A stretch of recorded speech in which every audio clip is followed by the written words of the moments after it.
असलेल्या मुख्यमंत्री एकनाथ शिंदे यांच्या शिवसेनेची स्वतंत्र कार्यभार असलेले राज्यमंत्रीपद देऊन बोलवण करण्यात आली आहे. पण त्याचवेळी कुमारस्वामी, चिराग पासवान आणि जितेन राम मांझी या शिंदे यांच्या पक्षापेक्षा कमी खासदार असलेल्या नेत्यांना कॅबिनेट मंत्रीपद देण्यात आले.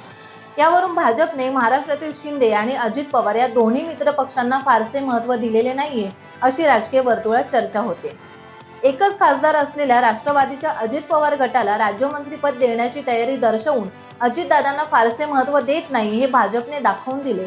तर दुसरीकडे राष्ट्रीय लोकशाही आघाडीत चौथ्या क्रमांकावर असलेल्या शिवसेना शिंदे गटाचे 7 खासदार असूनही केवळ स्वतंत्र कार्यभार असलेलं एक राज्यमंत्रीपद देण्यात आलं.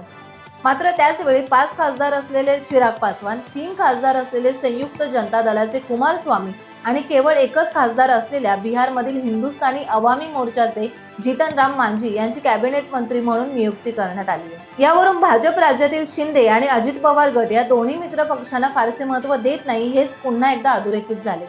त्याचवेळी महाराष्ट्रातून केवळ 9 खासदार निवडून आलेल्या भाजपने आपल्या पक्षाच्या 4घांचा मंत्रिमंडळात समावेश देखील केला.